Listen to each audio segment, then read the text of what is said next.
All right, you loyal listeners. Welcome to another episode of Agency Intelligence Podcast, where I give you that real agency intelligence and not the artificial that they try to make you believe out there. This is Cass, and I am here with the Chief Product Officer for the executive sessions as we continue on, the Chief Product Officer of HawkSoft, Sean Hawkins. Sean, thanks for joining us, brother. Yeah, thanks for having me on. This is awesome. Yep.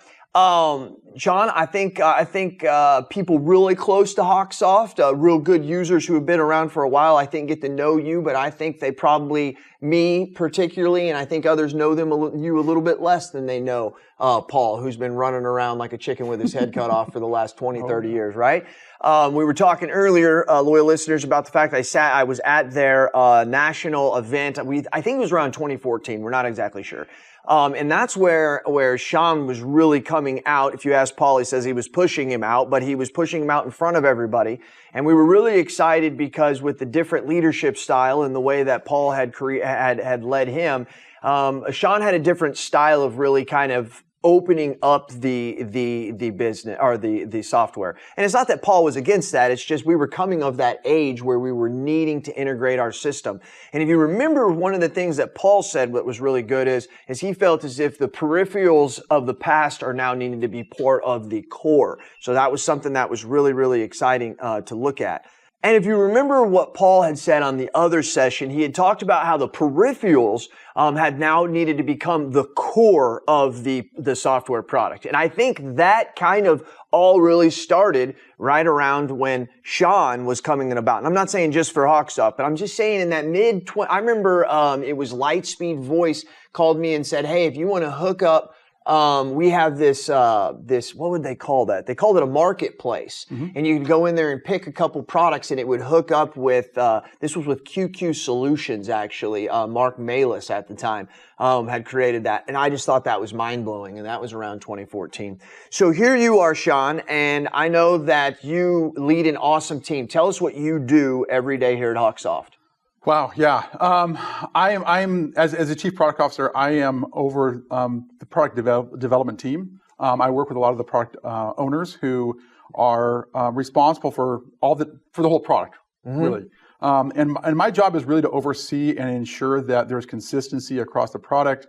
It's interesting because a lot of times as product owners, they get so close to the product that they're so focused on the tree that they don't see the forest. Yeah. My job is to have the forest view. Okay. And be able to help direct to make sure that we have consistency across the product. And admittedly, I'm chief product officer, but I also am a developer at heart, and I still have some core pieces that I still own as far as. Are you an iPhone or a Droid user? I'm an iPhone user. Okay, dang it! I just thought you might be. A lot of developers are the Droid. They are the Droid users. So I was curious. about that. Sean, here's what I'm curious, and I'm anxious to ask you this. Okay, yeah. I see a lot of tech companies create a piece of technology. More of the startups is what I see, and it's going to relate into how you deal with this. A company comes out with this tech, maybe it's their MVP product or whatever, and they put it out there, and agents are like, oh, that's awesome. And then they pay for the annual, and they start thinking, and then agents come out, and they're like, hey, if you could change this, I could help you get more agents in this. And what happens is I see a lot of these tech companies get bogged down by trying to do too many different things because every agency does it differently. Right. How do you fix that when you're challenged with that? That is actually one of our one of the most complex things we deal with. We say we have there's thousands of agencies, and for those thousands of agencies, there's thousands of ways of doing the same thing. Mm-hmm. A lot of it is just meeting with the agencies. It's understanding what the real need is. And sometimes we have a tendency as humans to look at the shiny object. And the shiny objects are awesome, but it's not what drives our business. It's that core, the core piece of the management system is where we want to stay focused. I'm not sure if I answered your question. No, or you're not, absolutely. But I think that's what it is. It's making sure that we don't get caught up by the shiny things. We focus on what is most important, and understanding that. How do you determine what's most important? It's meeting with customers. It's meeting with customers, and we've got some great. We have what's called HawkSoft Community, where our customers can go in and they can actually suggest items. They can then vote on items, and we start looking at, okay, what are the most highest voted items, and those are the ones that we're like, okay, let's give some attention to those. Sometimes we find that some of the highest voted items are like, well, that's great, but we have a different long-term vision. So let's take that and adapt their suggestion to our long-term vision, and anyway. And then there's some stuff that comes out, it's new technology, agents go crazy, and you're like, wow, at the beginning of the year, we didn't know we were going this direction, but this we probably need to turn. Having companies and having chief technology officer with Mitch and his team, I tell you that's the number one thing that Mitch has, right? He gets it not only just from the customers, but he gets it from internally, right? Because internally we're like, hey, we need this developed or this, and you can have the tech team going in a million different directions. And I would say, so I can totally feel that. And I see other tech companies specifically try to chase what all those agents see as those shiny objects, and it just bogs them down. And then they put all this R&D into making it, and then a year later when the renewal comes, they're like, I wasn't using it anyways. And now the person's sitting there like, wait a minute here, you know? But for every one of those, the beautiful part is those insurtechs, they play a really important role, because there are some shiny objects that eventually become core part of the management system. That's right. The cool part is that they are the ones, I hate to say this, but taking the risk on that. And then once we see that, hey, that becomes a core, that then becomes part, we can bring that into the management system and make that a part of a core feature. You know, I never really thought about that, but if it wasn't for them, you would have to be out there testing this stuff in a way. So they're kind of doing the R&D for you a little bit. If you really, actually really never thought of that.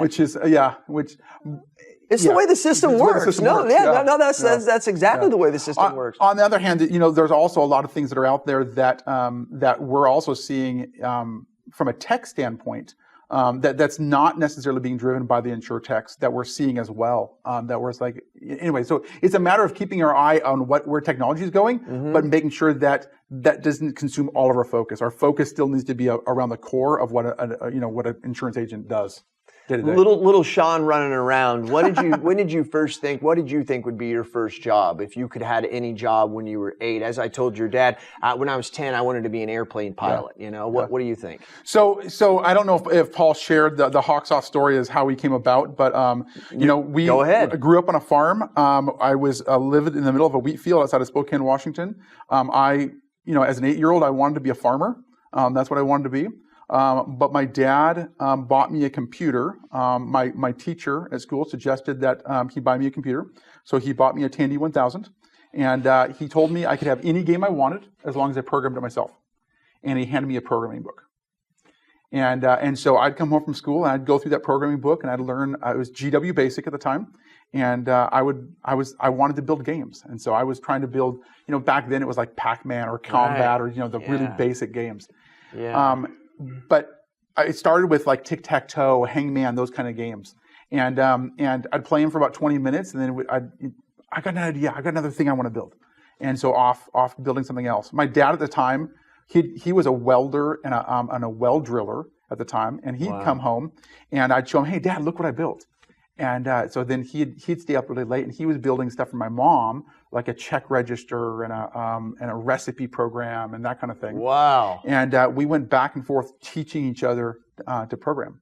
And holy cow! I had no idea. Fast forward to my 8th, 9th grade year, my dad had become a night warehouse manager, and he had. For a cheese distribution company. They imported cheeses from all over the world. I don't know if he shared this with you. No, he didn't, and this is why this is great, because he shared a little bit, but not this. Okay. So it's weaving greatly. So he was a night warehouse manager for this cheese distribution company. They brought in pallets of brie from France, and they'd bring like 10 pallets at a time. They had a cooler, think of it like a high school gym, 5 pallets high, full of cheeses and meats from all over the world. And when you rotate, you always want to rotate out the oldest product first, otherwise it goes bad. And every once in a while, he'd walk in and there'd be this horrible smell. And then realize that a whole pallet of brie would have gone bad because it didn't get rotated correctly. And thousands of dollars of product. And so he came home to me, he says, Sean, I've got a program I want you to build. I want you to build a program to track where in the warehouse all this product is. Their computer system told them how much of each product they have, but not where it was located. So I spent, it was probably 6-9 months, we can't even remember, but it's a long time, building this program to track where, to build this program out. And he took it to his boss, and his boss was blown away. His boss had just had it bid out. It was going to cost them way too much money, and so they had scrapped the project. And when he saw what we had built, he's like, no, this does more than what we'd even anticipated. And so they gave us a sizable check. Wow. And as a ninth grader. When was that? What year? That was probably 89. 89? Okay. And you're in ninth 89, grade? How 90. old are you? You're I'm just turned 50. You just turned 50. Just Okay, turned 50, I'm 46. Okay. Yeah. All right, yeah. So he brought this sizable check home, and I was like, whoa, Dad, someday we're going to have our own business. We're going to be partners in our own business. We're going to call it HawkSoft, last name Hawkins. And so I thought I was a really, I thought it was really cool. No one would talk to me at school. I was obviously a nerd. And right, absolutely. Absolutely. But it was fun. And then of course, a few years later, when I was a senior, he became an insurance agent. And again, he came home and he's like, Sean, we've got a problem. This was back in the days of handwritten applications. And he's like, we can automate this. We can digitize these applications and fill them out, print them on a laser printer. I had gone to work part-time in my senior year building forms for this company on laser printers. And we went to my boss at the time and said, hey, this is awesome what you're building. The insurance industry needs this. And the guy was like, you know what? I'm not interested. If you and your dad want to go do this, go do it. And so that's when we were like, okay, let's start building. And we started building a product called AppWriter. It was our first product. AppWriter, okay. And it was to fill out insurance applications, and for his agency. And then some carriers started getting these applications. They're used to handwritten applications. Right. They're seeing these applications that are beautifully, filled out and not missing any fields. And they're like, what is this? We've got other agencies that need this software. And so he came to one particular carrier came to my dad and said, hey, would you be interested in selling to these agencies over here? Yeah. And suddenly, it was in 1995, we got our first customers. That then became HawkSoft. And that became HawkSoft, yeah. Wow. And then it was a few years later, we determined that there was a need in the management system space. And so we started building a management system. The AppWriter, the internet killed the AppWriter. And that's okay, because the management system took off from there. So. Sean, you're right at the cusp of this, but have you heard of Xennials? No, Xennials. That's a new term. Xennials, yes. Okay, Yeah. so it's an actual term. You can read about it and stuff. So it is a generation that is between Generation X and Millennials. Oh, interesting. Okay. And we're roughly born in 74, 75, 76, somewhere in there. Up until around 84, 85. So we're this small generation. And this is really fascinating. They came up with this as a reason being that when we were born, so when a Generation X was born, they were born analog and they were raised analog. A millennial was born digital, raised digital, and Xennial was born analog, raised digital. Okay. Yep. So what it allows us to do in this age gap of probably around 50 to around 44, 43, it allows us to see both sides. We understand what grandma and grandpa were going through. They don't like anything digital, but we understand what the younger generation is demanding it. And it's a really pivotal thing because it's important that we're here. And it's really funny because without our generation that in there, we would have a very fine line of people understanding, now I'm against it or I'm for it. But there's this 8 to 10 year Xennials is what they call them, that are good at helping bridge that, right? I don't know, and I'm just going to say this out loud, okay? Sure. Because I don't know if this to be true. This is just the way Jason thinks. I don't know if Paul could have had the leadership or the vision to understand, to open the system, the need for it. He could have. I'm just using it as an example, right? Because there's that bridge of you being able to say, wait a minute, this is the product that we started, but this generation's going to need this. Yeah. And that's just one of the things. So they call it Xennials. You should look at it. It's a really, really cool thing. And so when I listen to you, it's funny because Paul a lot of times could do some of this, but he would come to you, right? Because you could see, and it's just, I could see that. So it was just really, that's why I asked you how old you were. Because I was like, whoa, I think that he's an Exennial. So that's really, really cool. Man, I really got caught off. Now switching gears, one of the things that I want to talk about has to do with security. Because security is not just some cyber criminals. It's also the fact that there's legitimate people that you have an agreement with the agency that says, hey, here's our product, here's our conditions. We're allowing you to have these type of people in. And now there's agencies like me that are creating email addresses, making them users into a system and then giving that user to somebody else so that their product can work in here. And then we have virtual employees over here that aren't licensed from other countries. And I mean, how are you dealing with all of that? Yeah, you know, your anxiety's going up just as I say it. It absolutely is. You know, I think the biggest, you know, part of that is making sure that we've got security processes in place. I mean, obviously with MFA, with IP access management, domain access management, there's a lot of security pieces, but it's also getting an education piece of making sure that the agencies are aware. That's what we find is that we can have all of these security features. We can. But if the agency doesn't know how to use them and set them up, then what good are they? That's right. And what we find is that security features tend to get in the way of business, at least perceived, and so people like to shut them off, which is the worst thing they can do. The other thing we find as far as, you know, we do integrate with a lot of other partners, and in data ownership is actually one of our biggest platforms, if you will, concerns is that who owns that data. Oh, and the reality is the agency owns that data. Okay. And as a vendor, there's a lot of vendors like, no, that data belongs to me. No, it doesn't. It belongs to the agency. They're the ones that collect it. They're the ones putting it. We are custodians of that data. Okay. And it's our responsibility to make sure that that data stays safe and that they have access to that data. It's not, I should never hold that data hostage from the people who actually own it, which is the agencies. And that's something that we feel very strongly about. So when we look at the vendors that we integrate with, that's something that we make sure that they also have they have understanding on their T's and C's, their terms and conditions of what that looks like. So they are very clear who owns that data. Because the last thing you want as an agency owner is to go in and say, okay, I put all of my years worth of data and I try switching systems, and they're like, wait a minute, you're going to pay us how many tens of thousands of dollars to get the data back out? Wait a minute, that's my data. Yeah. Why should I have to pay for that?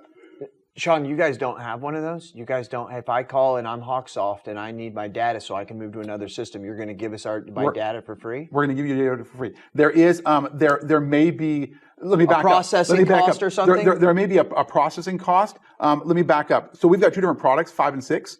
In 6 today, you can actually go in and at any one point, you can actually grab your data free of charge.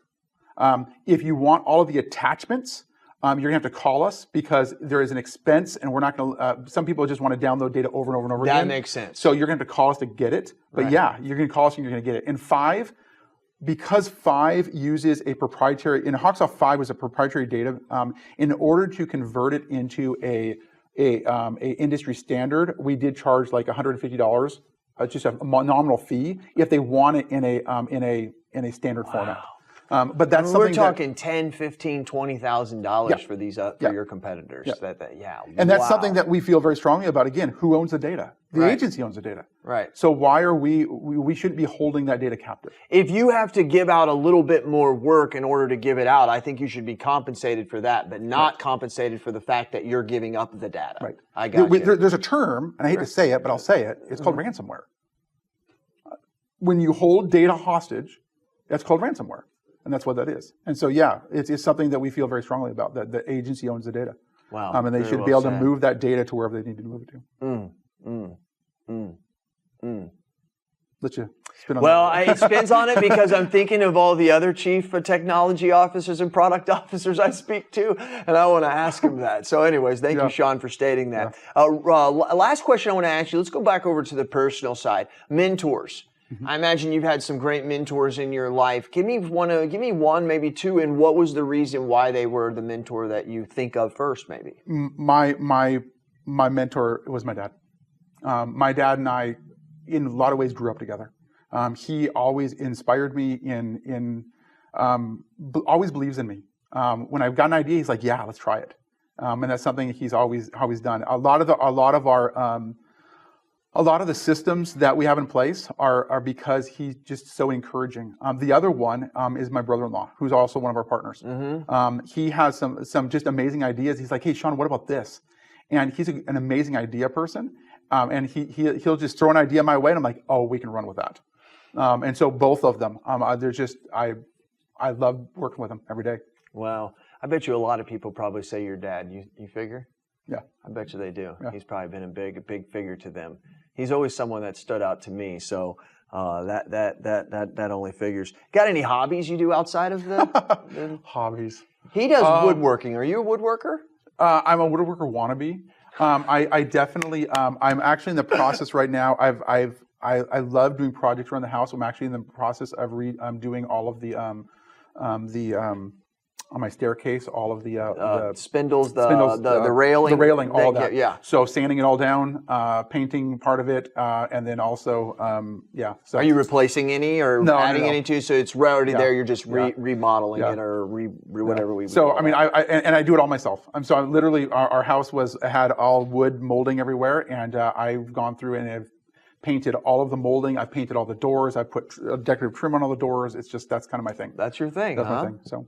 Between that and you know the weekly basketball game that I beat myself up with every week, yeah. Who are you a fan of? Oh, I don't watch it. I play it. Oh, you play it? I play it. You play it? I play, yeah, just some pickup games. You pick up? Oh, that's cool, dude. You don't run into a lot of dudes our age playing up pickup games in basketball. No. It's I play for it's like 40 and older. You can't be younger than 40. Yeah. And we got some guys that are almost 70 on there, which is crazy. Really? But, and you guys play full court? Oh yeah.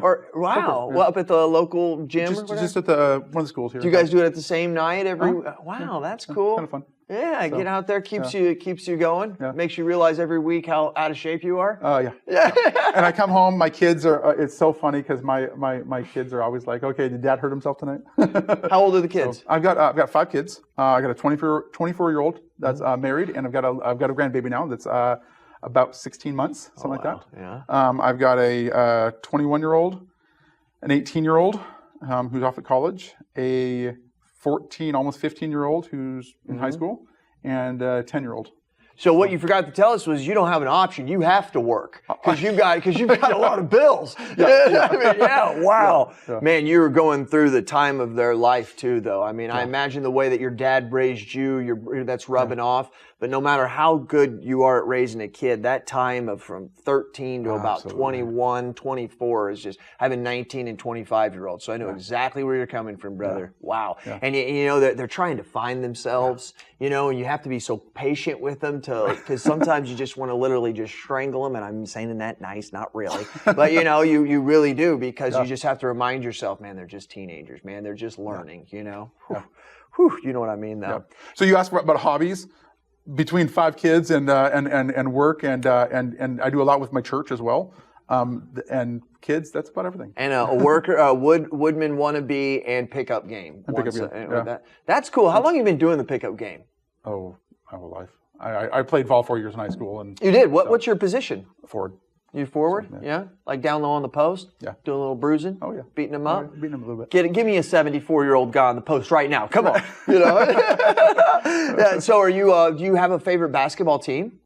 I went to BYU. So BYU. So they're doing okay with basketball. They did really good for football, and they didn't, but anyway. And we got that. Mark Pope came over to, who used to be the coach, came over to Kentucky. Okay. So but anyways, he's been a fantastic coach, by the way. That has been awesome. Yeah. Well, that's really cool. I got to tell you, I didn't know that. I'm really surprised that you play basketball, and that's okay. I mean, you've got the height and everything. You just don't run into your friends anymore. Now, if I'm talking to a 28-year-old and he tells me he takes a pickup game, I'm not surprised. But our age, man, my knees would be blowing out. I do work out, but man, that fast back and forth work. So, like you said, the kids are wondering, did Dad hurt himself?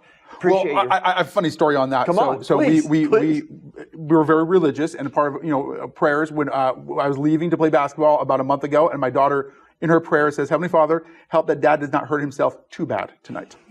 I was like, Roger that.